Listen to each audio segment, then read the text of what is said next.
Chodesh Tov, everybody, Shalom. Today we'll try to do both the forgotten Amida and also the one that was not said intentionally. Um, I'm hoping to combine the two. That way we don't have to read everything, just to explain the difference. So a person who forgot to pray or did not pray due to circumstances beyond their control must make up the missed prayer. If they forgot to pray Shacharit, the morning's Amida, he makes it up after Mincha, meaning after saying the silent Amida for Mincha. First he prays Mincha, and after the last Kaddish, he recites the Amida again to make up for the missed Shacharit. If he wishes to pray the supplementary prayer together with the Amida repetition, he is permitted to do so. However, he must be careful to pause between the two recitals of the Amida for at least the amount of time that it takes to walk the distance of 4 amot, of approximately 6 feet. If one forgets to pray Mincha, he makes it up after Mariv. Following the last Kaddish, he recites the Amida again as a supplementary prayer for the missed Mincha. And if he forgets to pray Mariv, he makes it up after Shacharit. So either he prays the supplementary Mariv Amida together with the Amida repetition, or he recites it after the last Kaddish of Shacharit. So after Shir Shayom, according to the Ashkenazi custom. And whoever forgets to recite the supplementary prayer after the obligatory Amida can be David make it up during the entire time specified to recite that prayer. So if we forgot the Shacharit, for example, and we during Mincha, so if we go to Mincha later in the day, the idea is actually to do it to be achid, to pray on your own before the late mincha, because otherwise you won't have time to make it up for that. So this is basically the law for somebody who forgot to pray or couldn't go to shul because that they were on their way to the hospital or for a good thing like birth. The Lubavitcher Rebbe, for example, said that a woman who gave birth is not considered a chola. In English, it's not really. We say the word patient, so she is a patient in the hospital, but we don't consider it being sick. Um, so just one more point about the forgotten. If somebody forgot the mincha prayer of Shabbat afternoon, so this is the last paragraph on this page. Person praying must be careful to pray the supplementary prayer after the obligatory one. If he intended to recite the first prayer as supplementary and the second as obligatory, he did not fulfill his obligation of the supplementary prayer, and he must pray a third Amida in order to make up for the forgotten one. So, for instance, if a person forgot to pray Mincha on Shabbat, and on Motzei Shabbat in the Amida of Mariv, he did not recite the Havdalah wording Atachon Antanu in the fourth blessing, having in mind that it is for the supplementary Mincha. So obviously nobody's going to tell him that he has to do two Atachon Antanus, and it actually will be an interruption in the fourth blessing. So the halacha is, and it's discussed in Brachot, is that you in the first one, which is the Ma'ariv prayer, you say the Atachon Antanu, and in the supplementary one after the Kaddish of Mariv, you don't say Atachon Antanu, and that's the right order to do it. So this is all if somebody forgot to pray or wasn't able to daven because of circumstances, but it was not intentional. It was what's called shogeg.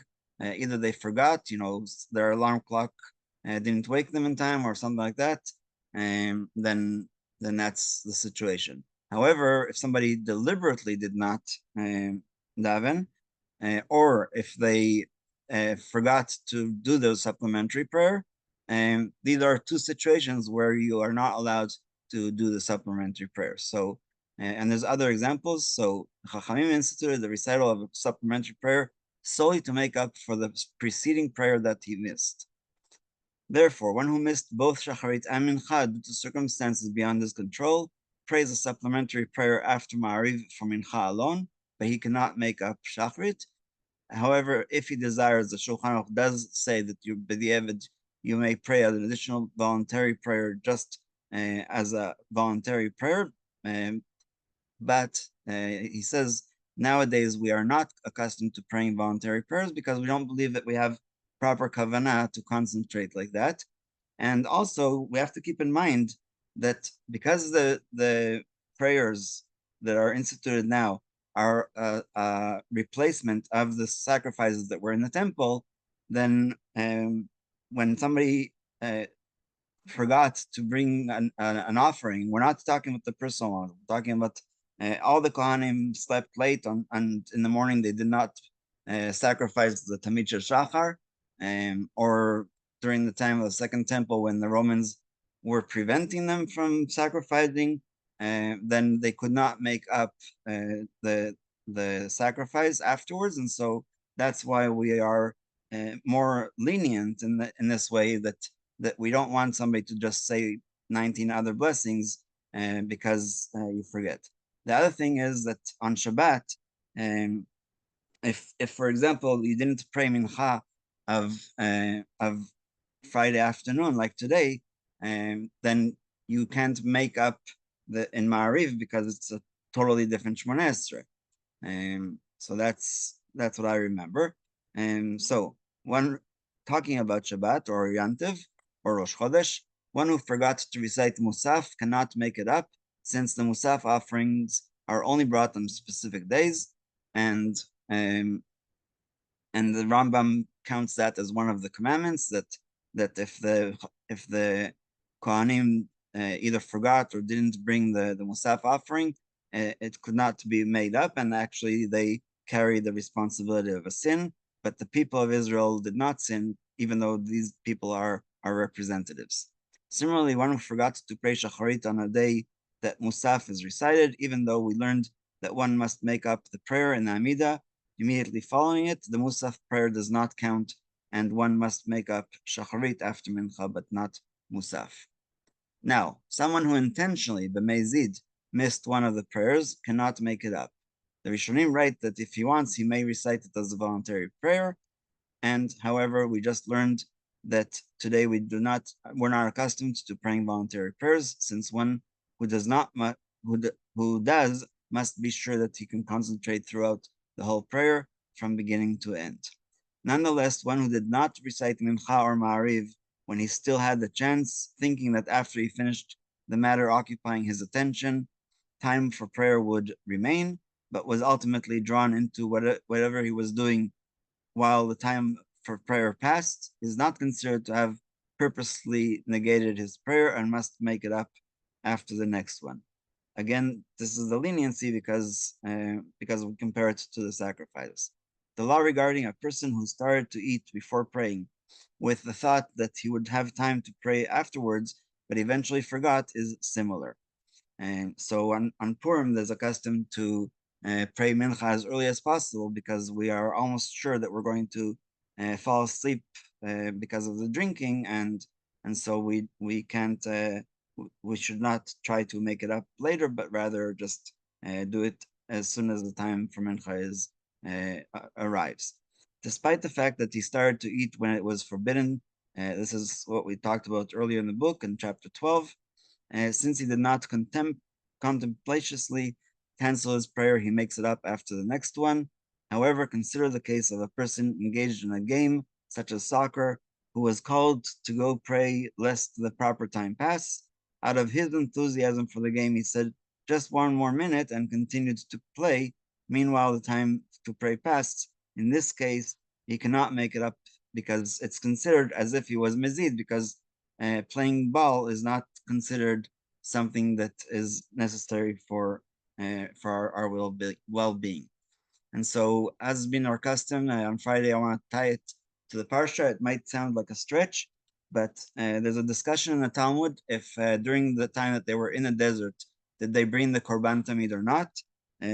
We have the understanding that they did bring the korban tamid, and this is from Exodus 29, where it says that Bayalu olot ve'izbechu zvachim after Mount Sinai. So that's already when they had the opportunity to bring the burnt offering. And so the rabbis assume that they did, but of course, we'll never know because we don't have a record of it being done in the desert.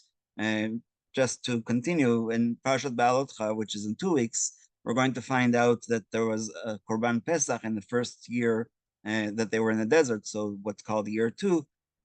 But we do not believe that there was any other korbanot that were brought, the additional ones, and there definitely wasn't any personal sacrifices during the time of desert. So Parshat Bamidbar introduces us to the going into the desert and traveling. And in this parsha, we talk about how the Mishkan was erected and taken apart every single time that they camped. So during those times, if we were traveling all morning from Alot HaShachar, then you can't bring the korban. You can't stop and reassemble the Mishkan and do that. So even if they say that we did do it during the desert, it wasn't constant, and Hashem knows that we can't do it while we were traveling. So we'll stop here. If anybody has any questions. As Rabbi Goldman